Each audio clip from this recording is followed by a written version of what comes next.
नमस्कार, आप सभी का एक बार फिर से स्वागत है हमारे चैनल संस्कारी बेटी पे। ओम नमः शिवाय। हर हर महादेव। अखंड सौभाग्य के लिए महिलाएं हरतालिका तीज का व्रत रखती हैं और यह व्रत भाद्रपद महीने के शुक्ल पक्ष की तृतीया तिथि को आता है, जिसे हम भादों का महीना कहते हैं। शुक्ल पक्ष की तृतीया तिथि को रखा जाता है। इस व्रत में महिलाएं भगवान शिव और माता पार्वती की पूजा करने के बाद अपने पति की लंबी आयु का वरदान मांगती हैं। पूरे दिन का निर्जला व्रत रखने के बाद पूरे विधि विधान से हरतालिका तीज की पूजा की जाती है। तो अगर आप हरतालिका तीज का व्रत पहली बार रख रही हैं तो आपके लिए यह जानना ज़रूरी है कि तीज में कौन कौन से अनिवार्य नियम हैं और इस दिन क्या क्या करने से बचना चाहिए। इस व्रत को हरतालिका तीज इसलिए कहा जाता है क्योंकि एक कथा के अनुसार माता पार्वती के पिता उनका विवाह माता पार्वती की इच्छा के विरुद्ध भगवान विष्णु से कराना चाहते थे। तब माता पार्वती की सहेली उन्हें अपने साथ घने जंगल में ले गई। इस बात का पता माता पार्वती के माता पिता को नहीं था, क्योंकि कथा के अनुसार माता पार्वती की सखी उनका हरण करके उन्हें जंगल में ले गई थी ताकि वे कठिन तपस्या में रत होकर भगवान शिव को पति रूप में प्राप्त कर सकें। इस प्रकार हरण किए जाने पर इस व्रत का नाम हरतालिका पड़ा गया। हर का अर्थ होता है अपहरण और तालिका का अर्थ होता है सहेली। इस प्रकार हरतालिका शब्द बन गया। हरतालिका तीज का व्रत अन्य सभी व्रतों में सबसे कठिन इसलिए माना जाता है क्योंकि एक तो इस मौसम में गर्मी बहुत अधिक पड़ती है, ऊपर से इस व्रत को बिना कुछ खाए पिए रखना होता है। 24 घंटे तक निराहार और निर्जल रह के सुहागिन महिला इस व्रत को रखती हैं। इसके अलावा कुंवारी कन्या भी भगवान शिव की इसी तरह वर प्राप्ति की कामना से इस व्रत को रख सकती हैं। अगर जीवन में एक बार इस व्रत को रख लिया जाए तो फिर आजीवन इस व्रत के नियमों का पालन करना होता है। जब तक शरीर में सामर्थ्य होती है इस व्रत का उद्यापन नहीं किया जाता। तो हरतालिका तीज का व्रत यदि आपके परिवार में पहले से ही रखा जा रहा है, आपको अपने परिवारजनों से नियम पूछकर इस व्रत के नियमों का पालन करना चाहिए। कोई भी नया नियम आपको नहीं लागू करना चाहिए। सबसे पहली बात है कि हरतालिका तीज के दिन तृतीया तिथि में ही भगवान शिव और माता पार्वती का पूजन किया जाता है। तृतीया तिथि में पूजन गोधूली बेला और प्रदोष काल में ही की जाती है। चतुर्थी तिथि में पूजा मान्य नहीं होती। चतुर्थी तिथि में केवल व्रत का पालना किया जाता है। नवविवाहिताएं पहले इस व्रत को जिस तरह से रख लेती हैं, यानी जो लोग भी पहली बार इस व्रत प्रारंभ करना चाहते हैं, उन्होंने जो भी संकल्प पहली बार लिया है उसी प्रकार से हर बार इस व्रत को रखना होगा। इस बात का ध्यान आपको रखना है कि पहली व्रत में आपने जो जो भी नियम लिए हैं, जो भी नियम उठाए हैं, उनका पालन आपको हर बार करना होगा। अगर आप इस व्रत को पहली बार में ही निर्जला रख रही हैं तो फिर आपको हर बार निर्जला ही व्रत रखना चाहिए। बीच में आपको पानी नहीं पीना चाहिए। अगर आपने जला रहने का संकल्प लिया है तो बीच में आपको बहुत ज़्यादा प्यास लगे और अगर आपने पानी पी लिया है तो यह व्रत टूट जाता है। अगर कभी भी व्रत रखते समय आपकी तबीयत ठीक नहीं है तो, और अगर आपके साथ कोई भी परेशानी हो, जैसे कि कई बार गर्भावस्था में जो महिलाएं होती हैं पहले से इस व्रत को रखती आ रही हैं, तो उन्हें व्रत में निर्जला और निराहार बिल्कुल नहीं रहना चाहिए। आपको पहले अपनी और अपने होने वाले शिशु की सेहत का ध्यान रखना चाहिए। या फिर कभी कभी ऐसा होता है कि आपकी तबीयत बिल्कुल खराब होती है, आप इस व्रत को बिल्कुल नहीं रख सकती, तो यदि आपके परिवार में आपकी जगह पर आपका यह व्रत आपकी सासू माँ या आपकी जेठानी रख सके तो उन्हें रखवा दीजिए। नहीं तो आपकी जगह पर आपके हिस्से का यह व्रत उस बार आपके पति भी रख सकते सकते हैं। इस व्रत में व्रती महिलाओं को दिन में सोने को भी मनाही है। इस व्रत में महिलाएं दिन में भी नहीं सो सकती। वैसे तो रात भर जागरण किया जाता है, लेकिन किसी कारण से अगर आप रात भर नहीं जाग सकती या अगर आप रात भर जागरण ना कर पाए तो जितनी देर भी आप जाग सके उतनी देर जागकर भगवान के मंत्रों का जाप या भगवान की कथाओं लीलाओं का श्रवण आपको करना चाहिए, क्योंकि इस व्रत में बिल्कुल निराहार रहा जाता है, निर्जला रहा जाता है। अगर आप ज्यादा बोलेंगी तो आपको बहुत अधिक प्यास लगेगी, तो कम से कम बोलें। हो सके तो इस दिन मौन रहने का प्रयास करना चाहिए। आज के दिन 16 श्रृंगार करके ही सुहागिन महिलाओं को पूजा प्रारंभ करनी चाहिए और इस दिन श्रृंगार की सामग्री भी सुहागिन महिलाओं को दान में देनी चाहिए। कुछ लोगों के यहाँ पर हरतालिका तीज के व्रत में सुबह के समय जिस तरह से करवा चौथ के व्रत में सरगी खाई जाती है, उसी तरह इस व्रत में भी सरगी खाते हैं। तो सरगी में आप मिठाई, फल या सूखे मेवे, साथ में भरपूर मात्रा में पानी या दूध या फिर फलों का जूस का सेवन कर सकते हैं। लेकिन ध्यान रखें कि जो भी सरगी है वो सूर्योदय से पहले अंधेरे में ही खानी चाहिए। सूर्योदय के साथ ही हरतालिका तीज का व्रत शुरू हो जाता है। सरगी खाने के लिए सुबह 3 से 4 बजे के बीच का समय सबसे सही माना जाता है। इस समय में आप सरगी खा सकते हैं। अगर आपके यहाँ पर सरगी खाने की परंपरा हो तो आप सरगी खा सकते हैं।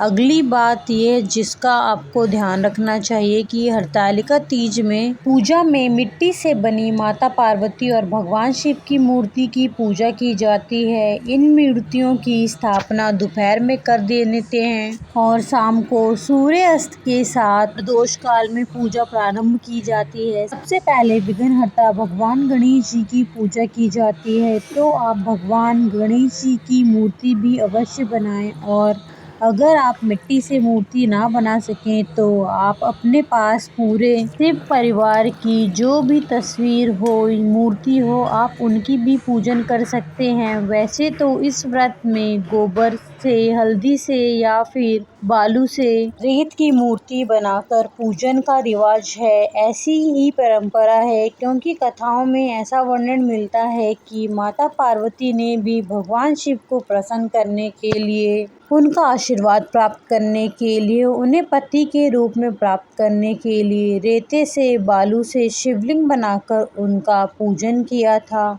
और फिर अगले दिन चतुर्थी तिथि में व्रत का पारण करने से पहले इन मूर्तियों का विसर्जन कर दिया जाता है। विसर्जन किसी नदी, तालाब आदि किनारे पर कर सकते हैं। अगर नदी तालाब की सुविधा ना हो तो आप पीपल के पेड़ की जड़ में भी इन मूर्तियों का विसर्जन कर सकते हैं और इसके अलावा आप अपने घर में किसी खाली गमले में भी इन मूर्तियों का विसर्जन आप कर सकते हैं। हरतालिका तीज की पूजा के समय पति को दुल्हन की तरह तैयार होना चाहिए। 16 श्रृंगार करके हो सके तो नए वस्त्र पहनने चाहिए, क्योंकि व्रत सुहाग के लिए है और अखंड सौभाग्य के लिए होता है। इसलिए इस व्रत में माता पार्वती को 16 श्रृंगार की वस्तु जरूर चढ़ाएं। माता पार्वती को पीला सिंदूर चढ़ाएं और खुद भी इस दिन पीला सिंदूर लगाएं। इस दिन माता पार्वती को सुहाग की पिटारी अर्पित की जाती है और माता पार्वती की पूजा करने के बाद माता पार्वती से सुहाग भी लिया जाता है। इस नियम का पालन सभी सुहागन महिलाओं को जरूर करना चाहिए। जो कुंवारी कन्या इस व्रत को रख रही हैं, उन्हें इस दिन माता पार्वती को श्रृंगार की सभी सामग्री अर्पित करनी चाहिए। सिंदूर, मंगलसूत्र, काजल, बिंदी, मेहंदी, चूड़ियाँ, लाल चुनरी आदि सब कुछ अर्पित करना चाहिए। लेकिन जब आप माता पार्वती से आशीर्वाद लेती हैं तो आप काजल, बिंदी, चूड़ी या लाल चुनरी इनमें से कुछ अपने लिए प्रसाद रूप में, आशीर्वाद के रूप में माता से ले सकती हैं। व्रत का पालना करते समय माता से सुहाग लिया जाता है। इस व्रत में सासू माँ को या अपने परिवार में जो भी आपसे बड़ी जेठानी है, सुहागिन महिलाएं हैं, उन्हें 16 श्रृंगार की सामग्री या वस्त्र या दक्षिणा जो भी आपके सामर्थ्य हो या फल मिठाई उसका भेंट दी जाती है, उन्हें दिया जाता है। फिर उनके पैर छूकर उनका आशीर्वाद लिया जाता है।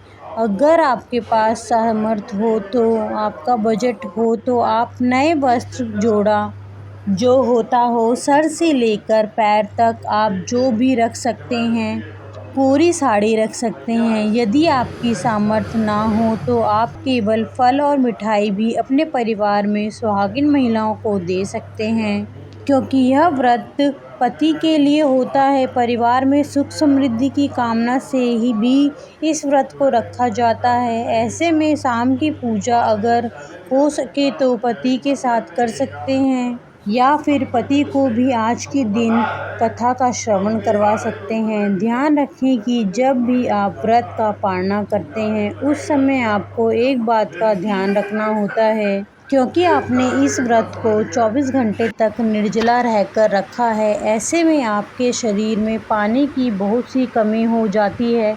तो आप जब व्रत खोलते हैं उस समय आपको आपके यहाँ जो भी भोग माता पार्वती और भगवान शिव को अर्पित किया जाता है, जैसे कि बहुत सी जगह पर मालपुए अर्पित किए जाते हैं, कुछ जगह पर पूरी पकवान बनाए जाते हैं, कुछ जगह पर पंचामृत या फिर गुजिया आदि का भोग लगाया जाता है। तो आप व्रत का पालना करते समय दूध या दूध से बनी मिठाई का और या फिर पानी का सेवन करें। ध्यान रखें कि बहुत अधिक मात्रा में एक बार में पानी या दूध या कोई भी खाने वाली वस्तु का सेवन ना करें, नहीं तो आपकी तबीयत खराब हो सकती है। शुरुआत में आपको थोड़ी ही मात्रा में जल या फल आदि या मिठाई का सेवन करना चाहिए। उसके बाद में आप भर पेट मात्रा में पानी पी सकते हैं। बहुत सी जगह पर समूह में ये पूजा की जाती है। शाम के समय बहुत सारी सुहागिन महिलाएं या तो मंदिर में या फिर किसी भी नदी तालाब के किनारे जाकर पूजा करती हैं या अपने घर पर ही पूजा करती हैं। तो ऐसे में यदि आप किसी और जगह पर जाकर पूजा कर रहे हैं तो आप अपने साथ पूजा की सभी सामग्री जो है ज़रूरी लेकर जाएं। किसी भी चीज़ की कोई कमी ना रहे, क्योंकि इस दिन श्रृंगार की सामग्री का प्रयोग होता है। श्रृंगार की सामग्री दान में भी दी जाती है, खुद भी मेहंदी आदि लगाई जाती है, 16 श्रृंगार किया जाता है। तो आप मेहंदी आदि एक दिन पहले लगवा लें। श्रृंगार की जो भी सामग्री है उसे लेते समय आप अच्छी तरह से चेक कर लें कि कोई भी सामग्री खराब नहीं होनी चाहिए, अखंड नहीं होनी चाहिए। और जब आप दान में इन सामग्री को देते हैं तो उसे भी अच्छी तरह से आप चेक कर लें। दान में यह चीज़ आप किसी को भी दें तो कुछ दक्षिणा अवश्य देनी चाहिए। बिना दक्षिणा के दान अधूरा माना जाता है। आज के दिन आप मंदिर में जो भी फल या मिठाई चढ़ाते हैं उसका एक हिस्सा आप बैल को या गौ माता को खिलाएं और उसमें से कुछ हिस्सा आप मंदिर में भी रख कर आएँ। व्रती करने वाली महिलाओं को इस दिन पर बिल्कुल गुस्सा नहीं करना चाहिए। अपने पति के साथ किसी प्रकार का भी कैसा भी कलेश या मनमुटाव नहीं करना चाहिए। अगर आप इस व्रत को रखती हैं तो किसी बुजुर्ग का अपमान भूले से भी ना करें, क्योंकि ऐसा करने से व्रत का कोई भी फल नहीं मिलता। हरतालिका तीज के व्रत में 24 घंटे यानी तीज के सूर्योदय से पहले से लेकर अगले दिन के सूर्योदय तक व्रत रखा जाता है। अगर कोई महिला प्रेग्नेंट है, गर्भवती हो और हमेशा इस व्रत को रखती आ रही है तो आप ऐसे में व्रत बिल्कुल ना रखें। और आप इस दिन व्रत तो ना रखें, लेकिन सुबह और शाम की पूजा विधि विधान से कर सकती हैं। इसके अलावा कथा का श्रवण या भगवान शिव की और माता पार्वती के मंत्रों का जाप आप ज़रूर करना चाहिए। इस दिन आप 24 घंटे तक अखंड ज्योत भी अपने घर में के मंदिर में जला सकते हैं। भूल कर भी आप इस दिन काले या सफ़ेद वस्त्र का प्रयोग नहीं करना चाहिए, क्योंकि यह व्रत पति की लंबी आयु की कामना से रखा जाता है, अखंड सौभाग्य के लिए रखा जाता है। तो आप आज के दिन ऐसी कोई भी सुहाग की सामग्री जो भी अब आपके काम नहीं आती, भूल कर भी घर से बाहर ना फेंकें। और इस दिन सुहागन महिलाएं को अपने बाल आदि नाखून भी नहीं काटने चाहिए। अगर आपके द्वार पर जो भी याचक आता है तो उसे भी बिल्कुल खाली हाथ ना लौटाएं। इस दिन कुछ ना कुछ जरूर दान करें। अगर कोई सुहागिन महिला आपके द्वार पर आए तो उसे कुछ सुहाग की सामग्री का दान दे सकती हैं। अगर कोई व्रती महिला इस दिन गलती से भी किसी भी प्रकार का कोई भी पदार्थ जैसे कि अन्न आदि ग्रहण कर लेती है तो अन्न की प्रकृति के अनुसार ही उसका अगला जन्म उस योनि में होता है। और आपने पूजा करते समय जिस भी चौकी पर स्थापना की है, भगवान को जो भी पुष्प आदि अर्पित किए हैं, उन सभी का भी विसर्जन अगले दिन सुबह सूर्योदय होने पर पूजा करने के बाद कर दिया जाता है। व्रत का पारणा करने के बाद सभी सामग्री का विसर्जन भी कर सकते हैं, जैसे कि मंदिर में जो भी बासी फूल हो गए हैं, जो अक्षत अर्पित किए हैं उन्हें आप चिड़ियों के लिए डाल सकते हैं। जो बासी फूल हैं उन्हें आप घर के किसी गमले में विसर्जन कर सकते हैं। सुविधा हो तो बहते पानी में भी आप विसर्जन कर दिया जा सकता है। कलश की स्थापना यदि आपने की है तो कलश के जल का छिड़काव घर में करना चाहिए और आम या अशोक के पत्ते जो भी आपने लगाए हैं उन्हें आप बहते जल में प्रवाहित कर सकते हैं। एक का सिक्का है उसे आप अपने घर की तिजोरी में रख सकते हैं। अपने मिट्टी के जिस भी बर्तन का, जैसे कि मिट्टी का लोटा हो या मिट्टी का दीपक आपने प्रयोग किया है, उसका विसर्जन भी आपको अब कर देना चाहिए। अगर किसी महिला को व्रत के दिन पीरियड हो जाए तो और आपने यह व्रत रखा है तो ऐसे में आपको इस व्रत को बीच में तोड़ना नहीं चाहिए। पीरियड की अवस्था में भी आप इस व्रत को रख सकती हैं। निर्जला और निराहार जिस भी प्रकार का संकल्प में आपने लिया हुआ है, उसी प्रकार नियमों का पालन करते हुए आप इस व्रत में केवल मानसिक रूप से पूजा कर सकते हैं।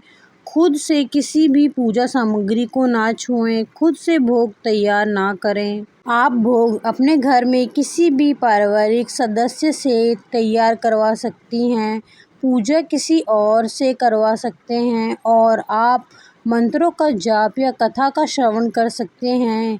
इस दिन मोबाइल आदि के माध्यम से भी आप कथा सुन सकते हैं। ओम नमः शिवाय। हर हर महादेव। आपको ये जानकारी कैसी लगी कृपया कमेंट करके बताएं और हमारे चैनल संस्कारी बेटी को लाइक एंड सब्सक्राइब करें। धन्यवाद। ओम नमः शिवाय।